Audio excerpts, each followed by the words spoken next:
स्वागत है आप सभी का हमारे चैनल पर। आज की इस वीडियो में आप सुनने वाले हैं शुक्रवार व्रत की संपूर्ण कथा।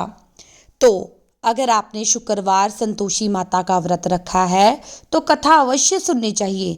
अगर व्रत नहीं रखा तो भी कथा सुननी चाहिए।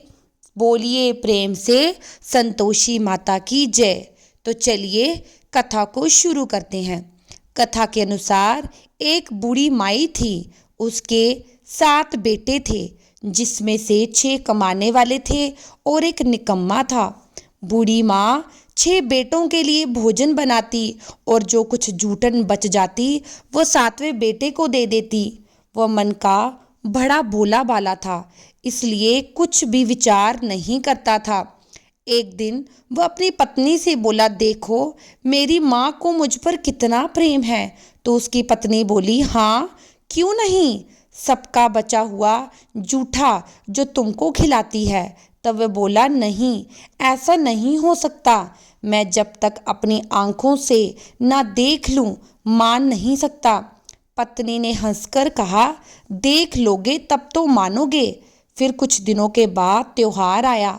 घर में 7 तरह के व्यंजन और चूरमा के लड्डू बने। वह जांचने को सिर दुखने का बहाना करके एक पतली चुनड़ी ओढ़कर सो गया रसोई घर में।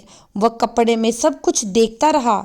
थोड़ी ही देर में उसके 6 भाई भोजन करने आए। उसने देखा माँ ने उसके लिए सुंदर आसन बिछाकर तरह तरह के व्यंजन भोजन परोसा और आग्रह करके उन्हें भोजन कराया। वो लेटा हुआ सब कुछ देखता रहा। 6 बेटे भोजन करके उठ गए। तब माँ ने उनकी जूठी थालियों में से लड्डू के टुकड़े उठाकर एक लड्डू बनाया। सारी जूठन साफ करके बूढ़ी माँ ने उसे पुकारा, बेटा 6 भाई भोजन करके चले गए, अब तू ही बाकी रह गया है, उठ तू कब खाएगा। तब वह कहने लगा, माँ मुझे भोजन नहीं करना, मुझे भूख नहीं है, अब मैं परदेश जा रहा हूँ। माँ ने कहा, कल जाता हो तो आज ही चला जा। वो बोला, हाँ हाँ आज ही जा रहा हूँ। ऐसा कहकर वह दुखी मन से घर से निकल गया। चलते समय उसे अपनी पत्नी की याद आई। वह समय गौशाला में उपले थाप रही थी। वह जाकर बोला, हम परदेश जा रहे हैं, कुछ समय के बाद आएंगे, तब तक तुम अपना ध्यान रखो। तब उसकी पत्नी बोली, आप खुशी से जाइए, हमारी चिंता मत करिए, यहाँ हम भगवान के भरोसे हैं। आप अपनी कोई निशानी मुझे दे जाएं ताकि मैं आपको याद करती रहूं, और तुम भी मेरी कोई निशानी ले जाओ ताकि तुम भी मुझे कभी ना भूलो। तब वह बोला, मेरे पास तो कुछ नहीं, ये अंगूठी है, यही ले लो और अपनी निशानी मुझे दे दो। वह बोली, मेरे पास क्या है, ये गोबर से भरा हाथ है। ये कहकर उसकी पीठ पर गोबर के हाथ की थाप मार दी। फिर वहाँ से चली गई। चलते चलते दूर देश पहुँच गया। वहाँ एक साहूकार की दुकान थी। दुकान पर जाकर कहने लगा, भाई मुझे नौकरी पर रख लो। साहूकार को नौकर की जरूरत थी। वह बोला, रह जा। लड़के ने पूछा, तनख्वाह क्या दोगे। साहूकार ने कहा, काम देकर दाम मिलेंगे। अब साहूकार की यहाँ उसे नौकरी मिल गई तो वह सुबह से लेकर रात तक नौकरी करने लगा। कुछ ही दिनों में दुकान का सारा लेन देन, हिसाब किताब, ग्राहकों को माल बेचना, ये सारा काम वह लगन से करने लगा। साहूकार के यहाँ 7-8 नौकर थे। वे सब चक्कर खाने लगे। ये तो बड़ा होशियार बन गया। सेठ ने भी उसका काम देखा तो 3 महीने में ही उसे आधे व्यवसाय का हिस्सेदार बना दिया। वे कुछ ही वर्षों में वहाँ का नामी सेठ बन गया। और एक दिन मालिक सारा काम उस पर छोड़कर यात्रा पर चला गया। अब पीछे उसकी पत्नी पर क्या बीती ये भी सुनिए। सास ससुर उसे दुख देने लगे। सारी गृहस्थी का काम करवाकर उसे लकड़ी लेने जंगल भेज देते। इस बीच घर के आटे से जो भूसी निकलती उसकी रोटी बनाकर रख दी जाती। फूटे नारियल की नरेली में पानी भर दिया जाता और उसे दे दिया जाता। इसी तरह जीवन व्यतीत हो रहा था। एक दिन वे लकड़ी लेने जा रही थी। रास्ते में बहुत सारी स्त्रियां संतोषी माँ का व्रत करती दिखाई दी। वे वहां खड़ी होकर कथा सुनने लगी और पूछने लगी, बहनों, तुम ये किस देवता का पूजन कर रही हो और इसको करने से क्या फल मिलता है? इस व्रत को करने की क्या विधि है? यदि तुम अपने इस व्रत का विधान मुझे समझाकर कहोगी तो मैं तुम्हारा बड़ा एहसान मानूंगी। तब उनमें से एक स्त्री बोली, सुनो, ये संतोषी माता का व्रत है। इसको करने से निर्धनता और दरिद्रता का नाश होता है, घर में लक्ष्मी आती है, मन की चिंताएं दूर होती हैं, घर में सुख होने से मन को प्रसन्नता और शांति मिलती है, पुत्र को पुत्र प्राप्ति होती है, पति बाहर गया हो तो शीघ्र घर आ जाता है, कुंवारी कन्या को मनपसंद वर मिलता है, राजद्वारे में बहुत दिनों से मुकदमा चल रहा हो तो खत्म हो जाता है, कला कलेश दूर होकर घर में सुख शांति का वास होता है, घर में धन जमा हो जाता है, पैसे जायदाद का लाभ होता है, रोग दूर हो जाते हैं और जो कुछ मन में कामना हो वह संतोषी माता की कृपा से पूरी हो जाती है। इसमें कोई संदेह नहीं। तब वे पूछने लगी, बहन, ये व्रत कैसे किया जाए, ये भी बताओ तो बड़ी कृपा होगी। वह कहने लगी, 1.25 आने का गुड़ चना ले लेना, इच्छा हो तो 1.25 आने का लेना या 1 रुपये का लेना और अपने समर्थ के अनुसार ले लेना। बिना परेशानी और श्रद्धा और प्रेम से जितना भी बन पड़े सवाया लेना। प्रत्येक शुक्रवार को निराहार रहकर कथा सुनना। इसके बीच क्रम टूटे नहीं, लगातार नियम पालन करना। सुनने वाला कोई ना मिले तो घी का दीपक जगाकर उसके आगे जल के कलश को रखकर सामने बैठकर कथा कहना, परंतु नियम ना टूटे। जब तक कार्य सिद्ध ना हो नियम का पालन करना और कार्य सिद्ध हो जाने पर व्रत का उद्यापन करना। 3 मास में माता फल पूरा करती है।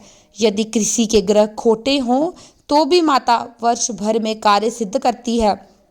फल सिद्ध होने पर उद्यापन कर लेना चाहिए, बीच में नहीं करना चाहिए। उद्यापन में आई शेर, आटे का खाजा और इसी माप से खीर तथा चने का साग बनाना। 8 लड़कों को भोजन कराना। जहाँ तक मिले जेठ, देवर, बाई, बंधु के या परिवार के ही हो, ना मिले तो रिश्तेदारों और पास पड़ोसियों को बुला लेना। उन्हें भोजन कराकर यथाशक्ति फल, दक्षिणा आदि देकर माता का नियम पूरा करना। उस दिन घर में ना तो खटाई बनाना और ना ही दान करना। ये सुनकर बुढ़िया के लड़के की पत्नी चल पड़ी। रास्ते में लकड़ी के बोझ को बेच दिया। उन पैसों से गुड़ चना लेकर संतोषी माता के व्रत की तैयारी करके चली गई और सामने मंदिर देखकर पूछने लगी, ये मंदिर किसका है? सब कहने लगे, ये तो संतोषी माता का मंदिर है। ये सुनकर वह माता के मंदिर में जाकर माता के चरणों में लौटने लगी। दीन होकर विनती करने लगी, माँ, मैं निपट अज्ञानी हूँ, व्रत के कुछ भी नियम नहीं जानती, मैं बहुत दुखी हूँ। हे माँ, हे जगत जननी, मेरे दुख दूर करो, मैं आपकी शरण में हूँ। उसकी इस विनती को सुनकर संतोषी माता को उस पर दया आ गई। एक शुक्रवार बीता कि दूसरे को उसके पति का पत्र आया और तीसरे शुक्रवार को उसका भेजा हुआ पैसा आ पहुँचा। ये देखकर जेठ जेठानी मुंह सिकोड़ने लगे। इतने दिनों में इतना पैसा आया, इसमें क्या बड़ाई। लड़के ताना देने लगे। अब तो काकी के पास पत्र आने लगे, रुपये आने लगे। अब तो काकी की खातिर बढ़ेगी। अब तो काकी बोलने से भी नहीं बोलेगी। बेचारी सीधी सादी थी, कहती, भैया कागज आवे रुपया आवे, हम सभी के लिए तो अच्छा है। ऐसा कहकर आंखों में आंसू भरकर संतोषी माता के मंदिर में आकर मातेश्वरी के चरणों में गिरकर रोने लगी। माँ, मैंने आपसे पैसा कब मांगा? मुझे पैसे से क्या काम है? मुझे तो बस अपने पति से काम है। मैं तो अपने पति के दर्शन मांगती हूँ। तब माता ने प्रसन्न होकर कहा, जा बेटी, तेरा पति जल्दी आएगा। ये सुनकर वे खुशी से बावली होकर घर में जाकर काम करने लगी। अब संतोषी माता विचार करने लगी, इस भोली पुत्री को मैंने कह तो दिया कि तेरा पति वापस आ जाएगा, वह तो इसे सपने में भी याद नहीं करता। अब उसे याद दिलाने मुझे ही जाना पड़ेगा। इस तरह माताजी बूढ़ी माई के बेटे के पास जाकर उसके सपने में प्रकट होकर कहने लगी, साहूकार के बेटे सो रहा है या जाग रहा है? तो वह कहने लगा, माँ सोता भी नहीं जागता भी नहीं, कहो क्या आज्ञा है। संतोषी माता कहने लगी, तेरे घर बार कुछ है कि नहीं? वो बोला, मेरे पास सब कुछ है, माँ बाप है, पत्नी है, क्या कमी है? तब माँ बोली, भोले पुत्र तेरी पत्नी घोर कष्ट उठा रही है, तेरे माँ बाप उसे त्रास दे रहे हैं, वो तेरे लिए तरस रही है, जाकर उसकी सुध ले। तब वो बोला, हाँ माताजी ये तो मालूम है, परंतु जाऊं तो जाऊं कैसे? परदेश की बात है, लेन देन का कोई हिसाब नहीं, कोई जाने का रास्ता नहीं आता, कैसे चला जाऊं? माँ कहने लगी, मेरी बात मान, सवेरे नहा धोकर संतोषी माता का नाम ले, घी का दीपक जलाकर दंडवत कर, दुकान पर बैठ जा। देखते देखते तेरा सारा लेन देन चुक जाएगा, जमा का माल बिक जाएगा, सांझ होते होते धन का भारी ढेर लग जाएगा। अब सवेरे जल्दी उठकर वह भाई बंधुओं से अपने सपने की बात बताने लगा। सबने उसकी बात को अनसुना कर उसकी खिल्ली उड़ाई, कभी सपने भी सच होते हैं। तब एक व्यक्ति बोला, देख भाई मेरी बात मान, इस प्रकार झूठ सांझ करने के बदले देवी ने जैसे कहा है वैसे ही कर, तेरा क्या जाता है। अब उन बूढ़े व्यक्ति की बात मानकर वह नहा धोकर संतोषी माता को दंडवत प्रणाम कर घी का दीपक जलाकर दुकान पर बैठ गया। थोड़ी ही देर में उसने क्या देखा कि देने वाले रुपया लाने लगे, लेने वाले हिसाब लेने लगे। कोठों में भरे सामान के खरीदार नगद दाम देकर सौदा करने लगे। शाम तक धन का ढेर लग गया। माता ने मन ही मन माता के नाम लेकर और उनका चमत्कार देखकर प्रसन्न होकर घर के लिए जाने लगा। गहने कपड़े सामान खरीदने लगा। यहाँ के सारे काम से निपटकर वह तुरंत घर को रवाना हुआ। उधर उसकी पत्नी बेचारी जंगल में लकड़ियाँ लेने गई। लौटते समय माता जी के मंदिर में कहने लगी, हे माता थोड़ी देर यहाँ बैठकर विश्राम कर लेती हूँ।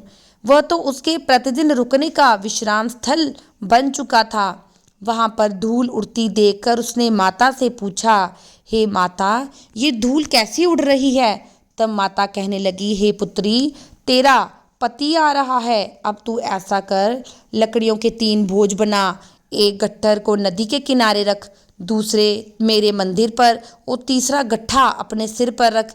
तेरे पति को लकड़ियों का गट्ठा देकर मोह पैदा होगा, वो यहाँ रुकेगा, नाश्ता पानी खाकर माँ से मिलने जाएगा।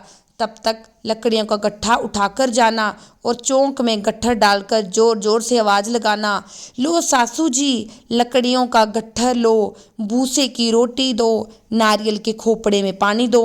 आज मेहमान कौन आया? बहुत अच्छा माता जी। ऐसा संतोषी माता से कहकर वह प्रसन्न मन से लकड़ियों के 3 गट्ठे ले आई। एक नदी के किनारे पर, एक माता के मंदिर पर। इतने में ही मुसाफिर आ पहुंचा। सूखी लकड़ियां देकर इच्छा उत्पन्न हुई, हम यहीं पर विश्राम करेंगे, भोजन बनाकर फिर गांव जाएंगे। इसी तरह रुककर भोजन बनाकर विश्राम करके वो गांव को गया। सबसे बड़े प्रेम से मिला। उसी समय सिर पर लकड़ी का गट्ठा लिए उसकी उतावली सी पत्नी आ गई। लकड़ियों का भारा बोझ आंगन में डालकर जोर से 3 आवाजें लगाईं, लो सासू जी लकड़ियों का गट्ठा लो, भूसे की रोटी दो, आज मेहमान कौन आया है। ये सुनकर उसकी सास बाहर आकर अपने दिए हुए कष्टों को भुलाने के लिए कहने लगी, बहू ऐसा क्यों कहती है, तेरा पति ही तो आया है, आ बैठ, मीठा बात खा, भोजन कर, कपड़े पहन। उसकी आवाज़ सुनकर उसका पति बाहर आया। उसकी उंगली में अंगूठी देकर वो व्याकुल हो गया, क्योंकि उसकी कमज़ोर हालत को देखकर वह उसे पहचान नहीं पाया था। माँ से पूछा, ये कौन है? माँ ने कहा, बेटा ये तेरी पत्नी है। आज पूरे 12 वर्ष हो गए जब से तू गया है, तब से गांव में जानवर की तरह भटकती फिरती है, घर का कोई काम काज नहीं करती, चार पहर आकर खा जाती है, अब तुझे देखकर भूसे की रोटी और नारियल के खोपड़े में पानी मांग रही है। तब वह लज्जित और दुखी होकर बोला, माँ ठीक है, मैंने इसे भी देखा, तुम्हें भी देखा, अब दूसरे घर की चाबी दो, मैं उसी में रहूंगा। माँ बोली, ठीक है, तेरी जैसी मर्जी। ऐसा कहकर चाबी का गुच्छा उसने पटक दिया। उसने चाबी लेकर दूसरे मकान की तीसरी मंजिल का कमरा खोलकर सारा सामान जमाया। एक दिन में राजा के महल जैसा ठाट बाट बना दिया। अब क्या था, पत्नी सुख भोगने लगी। इतने में ही अगला शुक्रवार आया। उसने अपने पति से कहा, मुझे संतोषी माता के व्रत का उद्यापन करना है। उसका पति बोला, अच्छा, खुशी खुशी कर लो। अब वो उद्यापन की तैयारियां करने लगी। जेठानी के लड़कों को भोजन के लिए कहने लगी। उन्होंने मंजूर किया, परंतु पीछे से जेठानी ने अपने बच्चों को सिखा दिया कि भोजन के समय सभी लोग खटाई मांगना, ताकि उसका उद्यापन पूरा ना हो। लड़के खीर भोजन सब कुछ पेट भरकर खाया, परंतु खाते ही कहने लगे, काकी हमें खटाई दो, खीर खाना हमें नहीं भाता। देखकर मन अजीब सा हो रहा है।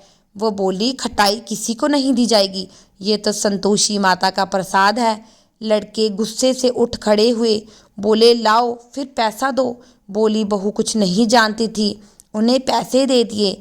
लड़के उसी समय हट के इमली खटाई लेकर खाने लगे।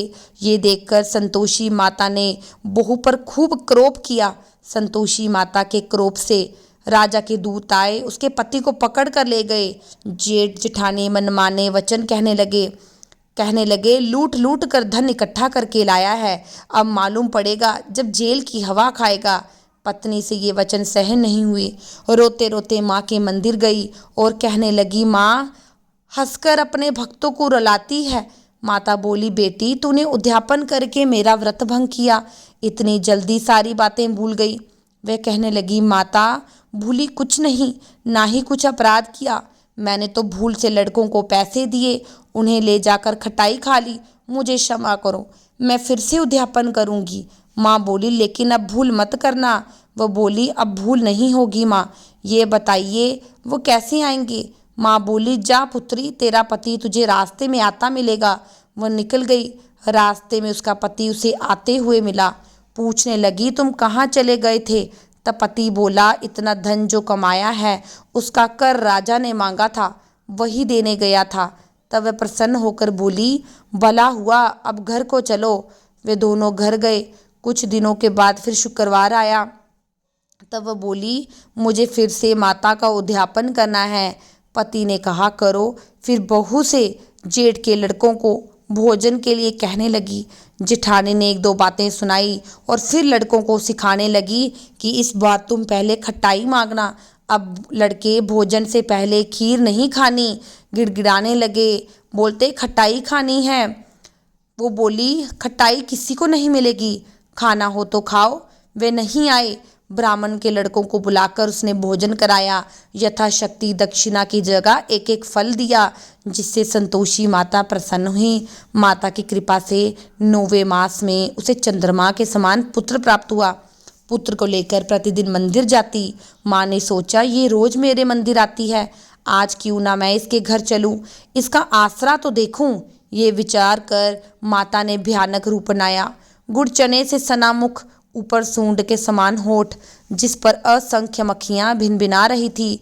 दहली पर पैर रखते ही उसकी सास चिल्लाने लगी, देखो रे देखो, कोई चुड़ैल डाकिन चली आ रही है, अरे लड़कों इसे भगाओ, नहीं तो ये किसी को खा जाएगी। लड़के भगाने लगे, चिल्लाकर खिड़की दरवाजे बंद करने लगे। बहू रोशनदान से देख रही थी, प्रसन्न होकर चिल्लाने लगी। अपने बच्चे को दूध पिला रही थी, दूध पिलाते ही उसे हटा दिया। इतने में सास का क्रोध फूट पड़ा। बोली, अरे पगली, क्या देखकर उतावली हुई है, जो बच्चे को पटक दिया। वो बोली, सासू माँ, मैं जिनका व्रत करती हूँ ये वही संतोषी माता है।